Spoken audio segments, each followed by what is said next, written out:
I'm Todd Henderson, race director for Cheaha 50K, Pinhoti D100, and two new races coming up this year.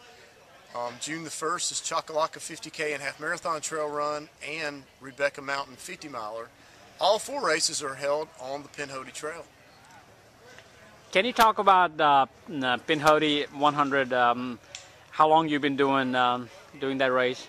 Yeah, Pinhoti 100 this year will be the 5th year for the race, and every year we get more and more people signing up. In fact, this year we got more people signed up now, and it's only the beginning of March versus any other year. So it's going to sell out, and so if you want to sign up, you need to get to it pretty quick. But last year we had folks representing a lot of states throughout the country. I forget exactly how many, 20-something, and then 7 other countries as well. So your Pinhoti race is a qualifier for a Western state, is that what I heard? It is a qualifier for Western states, and it is also a qualifier for Trail du Mont Blanc. I ran Cheaha 50K recently. It was a really great course. Can you talk about that a little bit more? Who has never run that race, a little bit to describe how that course is and what are the difficulties they can see in that 50K? Well, one thing I can point out is it's not really recommended for a first-timer. However, every year we have more first-timers than any year before.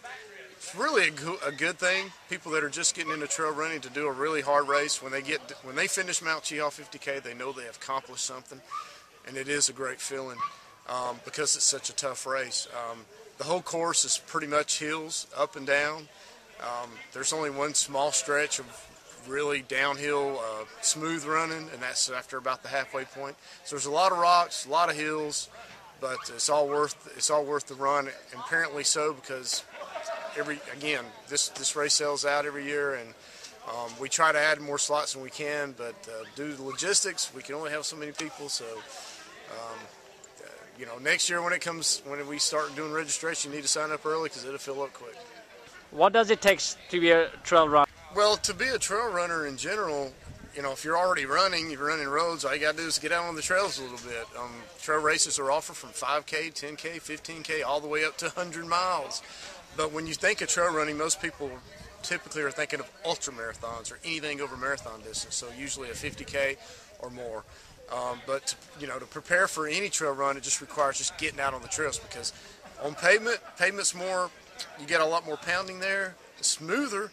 Trails, you're going to move your legs, it's going to tweak your legs a little bit more, so your legs have to take a few times to get used to that. But it takes no time at all. Most folks start running trails, they don't ever go back to pavement, so it's a great thing to be out in nature, number one. I say, it's a great camaraderie with the folks that participate in the trail running community. So overall, it's just a great experience. Why does trail running usually the spots they fill out pretty quickly? Why most of the trails are very small? That's not many people running the trail race. Can you describe why it is like that? The big reason for that is, again, in any race, there's some trail runs that obviously let a lot more people in than others. It doesn't compare apples for apples like with a marathon at all. You think of Chicago or Boston or some big city marathon where they have thousands upon thousands of people. They can do that on the streets. They can logistically handle that. But on trail runs, eco-friendly. We want to keep the trails clean. In my races, being that they're point to point, you can only have so many buses to transport folks as well. And erosion factors that come into play with the U.S. Forest Service. They only want you to have a certain number. You don't want to grow it too big and get too crowded, because there are other people out there on the trails the same day as the runners. They don't close these trails down to just the runners. So we want to make sure it stays a friendly place for everybody. If you'd like to get into trail running, no matter where you're located, you will find that in the races that I put on, the Cheaha 50K, the Pinhoti D100, of course, when you're looking at a 100-mile distance, you really want to build up for that one. I'd say start off small, work your way up, but there's many options to choose from.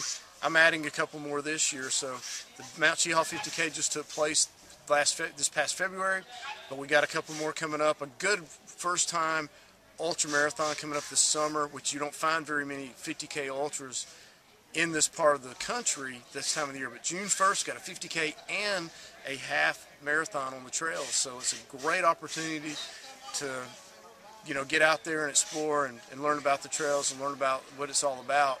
Great time of the year to do it. The trails are smooth, very smooth, rolling hills, no major climbs, so it's a great one for a first-timer. For the June 1st race. The Rebecca Mountain 50 miler will be a little tougher. It's a good build-up though for a 100 miler if you're doing it a month or so later. So you got the Rebecca Mountain coming up on September 7th. It's a good build-up for Pinhoti 100, which comes up on November the 2nd and 3rd. Great, thank you. Thanks for your time. See you at the next race. Thank you.